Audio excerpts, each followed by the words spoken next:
আজ মুখ্য নির্বাচনী আধিকারিকের দপ্তরে সর্বদলীয় বৈঠক, সরাসরি নজর রাখবো।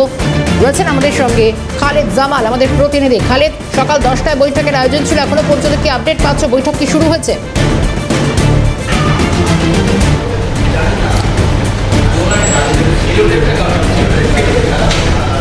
একেবারে দেখো, বৈঠক কিছুক্ষণ আগেই শুরু হয়ে গেছে। মূলত যে বৈঠকটা হচ্ছে সেটা হচ্ছে কালীগঞ্জ উপনির্বাচন ক্ষেত্রে যে প্রস্তুতি, সেই প্রস্তুতি নিয়ে কিন্তু মূলত বৈঠকে সমস্ত রাজনৈতিক দলকে ডাকা হয়েছে। কিন্তু এখন পর্যন্ত যেটা আমরা দেখতে পাচ্ছি যে বিজেপি ছাড়া বাকি সমস্ত রাজনৈতিক দল, তৃণমূল কংগ্রেস, সিপিআইএম এবং কংগ্রেসের প্রতিনিধি দল, তারা কিন্তু এসে পৌঁছে গেছেন এবং ইতিমধ্যে মনোজ কুমার আগরওয়ালের নেতৃত্বে কিন্তু এই সর্বদলীয় বৈঠক শুরু হয়েছে।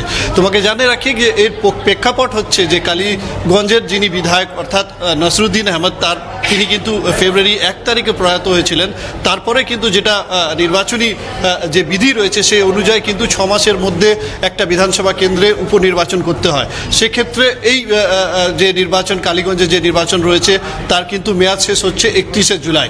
অর্থাৎ এই 31শে জুলাইয়ের আগে যা নির্বাচন কমিশনকে এখানে উপনির্বাচন করতে হবে, সেক্ষেত্রে এই প্রস্তুতি কিন্তু এখন থেকে তারা শুরু করে দিলেন। অর্থাৎ আজকে থেকে কিন্তু কালীগঞ্জ বিধানসভা নির্বাচনের ক্ষেত্রে যে ভোটার তালিকা সংশোধনের কাজ আজ থেকে কিন্তু শুরু হয়ে যাবে এবং এই কাজ চলবে আগামী 1 মে পর্যন্ত এবং আগামী 5 মে চূড়ান্ত ভোটার তালিকা যেটা কালীগঞ্জে রয়েছে সেটা কিন্তু প্রকাশ পাবে।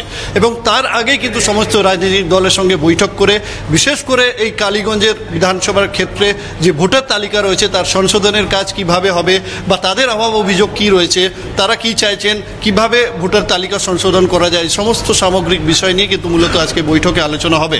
কিন্তু এখন পর্যন্ত যেটা দেখা যাচ্ছে, সমস্ত রাজনৈতিক দল এসে পৌঁছে গেলেও কিন্তু বিজেপি এখনও এসে পৌঁছেনি। হয়তো তারা আর কিছুক্ষণের পরে তারা এই বৈঠকে যোগ দেবেন। কিন্তু মূলত কালীগঞ্জের যে উপনির্বাচন অর্থাৎ এই যে জুলাই মাসের ভিতরে করতে হবে, সেটা নিয়ে কিন্তু প্রস্তুতি এখন থেকে মুখ্য নির্বাচনী আধিকারিক দপ্তর শুরু করে দিল।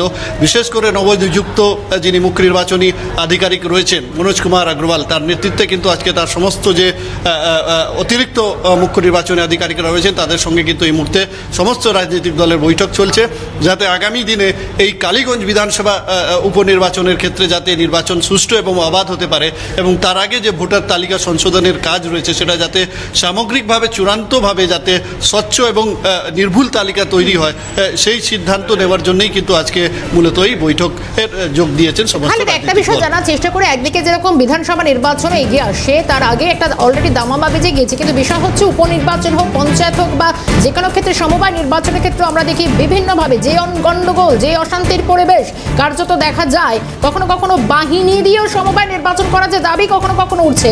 এই উপনির্বাচনের ক্ষেত্রে সেই ধরনের গণ্ডগোল আটকাতে বা সেটাকে প্রতিরোধ করতে একেবারে নির্বাচনকে সুষ্ঠুভাবে নেওয়ার জন্য কি কি ব্যবস্থাও নেওয়া যেতে পারে, সেটা কি একটা রূপরেখা আলোচনা হতে পারে?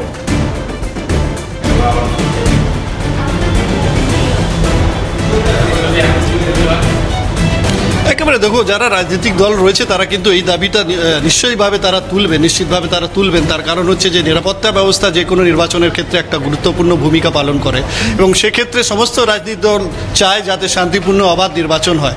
কিন্তু যেভাবে আমরা বিগত কয়েকটি নির্বাচনে দেখেছি যেভাবে অশান্তি গণ্ডগোল হয়েছে, সে জেরে কিন্তু আমরা দেখেছি যে এমনকি সমন্বয় যে নির্বাচন সেখানেও কিন্তু একেবারে কেন্দ্রীয় বাহিনী মোতায়েন করার দাবি উঠেছে। সেক্ষেত্রে স্বাভাবিকভাবে এই যে উপনির্বাচন, বিধানসভা কেন্দ্রের উপনির্বাচন রয়েছে, সেখানেও কিন্তু কেন্দ্রীয় বাহিনী দিয়ে নির্বাচন করার যে দাবি, সে দাবি অবশ্যই যারা রাজনৈতিক দল রয়েছেন, বিরোধী রাজনৈতিক দল, তারা তুলবেন। কিন্তু যেটা দেখা যাচ্ছে যে ইতিমধ্যে জাতীয় নির্বাচন কমিশন কিন্তু আশ্বস্ত করেছে সমস্ত রাজনৈতিক দলকে যাতে একেবারে স্বচ্ছ এবং যাতে শান্তিপূর্ণ অবাধ নির্বাচন হয়, সেক্ষেত্রে সমস্ত ব্যবস্থাপনা তারা গ্রহণ করবেন।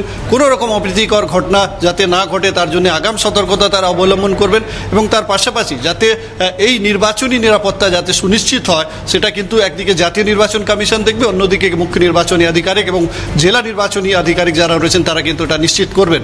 কিন্তু যেভাবে আমরা দেখি যে প্রত্যেকটা নির্বাচনের ক্ষেত্রে কোথায় না কোথায় এই নির্বাচনকে কেন্দ্র করে যেভাবে গণ্ডগোল সৃষ্টি হয়, যেভাবে রাজনৈতিক হিংসা দেখা যায় এবং ভোট পরবর্তী হিংসাও দেখা যায়, সেক্ষেত্রে কিন্তু একটা বড় ভূমিকা রয়েছে জাতীয় নির্বাচন কমিশনে এবং জাতীয় নির্বাচন কমিশন যাতে অবাধ, শান্তিপূর্ণ এবং যাতে একেবারে সুষ্ঠুভাবে যাতে নির্বাচন হয় সেদিকে কিন্তু তারা ব্যবস্থা গ্রহণ করবে এবং সেই দিক থেকে কিন্তু তাকিয়ে রয়েছেন সমস্ত বিরোধী দলের রাজনৈতিক দল।